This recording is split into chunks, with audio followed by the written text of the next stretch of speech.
এই ঢাকাতে আমার শত্রু কারা? যারা এখানে চাঁদাবাজি করবে, যারা এখানে মাদক কারবারি করবে, যাদের নাম বলে দিলে মাদকের ব্যবসা ধ্বংস হবে, তারা সবাই ঐক্যবদ্ধ হয়েছে ওসমান হাদিকে ঠেকাও। এই যত চাঁদাবাজি হয়, মাস্তানি হয়, এর প্রাণ কেন্দ্র হলো ঢাকার সচিবালয় এখানে, সুপ্রিম কোর্ট এখানে, ঢাকা বিশ্ববিদ্যালয় এখানে, রাষ্ট্রীয় প্রতিষ্ঠানগুলো এখানে। সুতরাং চাঁদাবাজি করতে, মাফিয়াতন্ত্র করতে, নয়া মাস্তানি করতে এখানে অনেক মজা। যদি এমপি হইতে পারে ইনশাআল্লাহ, বাকি 299 জন এমপি চান বের করে ফেলবো। হকের উপরে থাকবেন। অনেকে বলে সিস্টেমের মধ্যে ঢুকে সিস্টেম চেঞ্জ করতে পারবো না। সিস্টেম চেঞ্জ করতে যাবো আমি, আপনারে কে বলছে?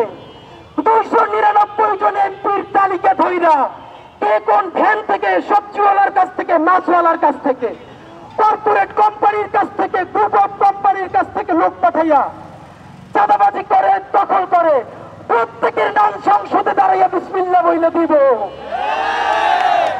সুতরাং এই ঢাকাতে আমার শত্রু কারা? যারা এখানে চাঁদাবাজি করবে, যারা এখানে মাদক কারবারি করবে, যাদের নাম বলে দিলে মাদকের ব্যবসা ধ্বংস হবে, তারা সবাই ঐক্যবদ্ধ হয়েছে ওসমান হাদিকে ঠেকাও।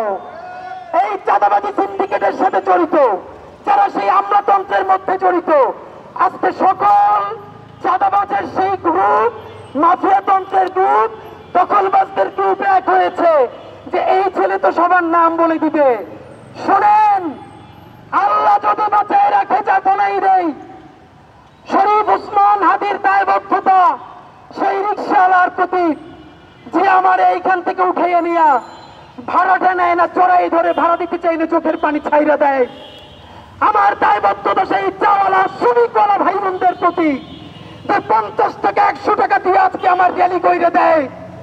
আমার দায়বদ্ধতা বাংলাদেশের সেই সমস্ত লক্ষ কোটি আমার মা খালা, যাদের সন্তানদেরকে বলে ওসমান ঢাকা বৈশা কি করে, তোরা যে ঢাকায় ওর সাথে কাজ কর। যারা আমার জন্য জুমাবারে আমার যে মায়েরা রোজা রাখে, আমার যে মা খালারা রোজা রাখে, সন্তানরা আমার কাছে পাঠায়, বাড়ির 2-4 টাকা জমা আমাদের জন্য পাঠায়। ওসমান হাদি সংসদে কথা বলবে আমার সেই মা বোনদের জন্য, আমার খালাম্মাদের জন্য ইনশাআল্লাহ। ওসমান হাদি কথা বলবে রিক্সাওয়ালার জন্য, ভ্যানওয়ালার জন্য, মৎস্যজীবীর জন্য।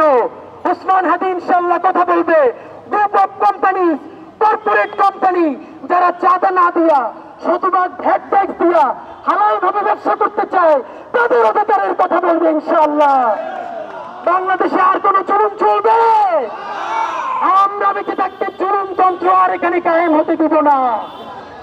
এবার আমরা আজকে এই ভ্যান র্যালি দেখেন, সবার জন্য ভ্যানের ব্যবস্থা করতে পারি নাই।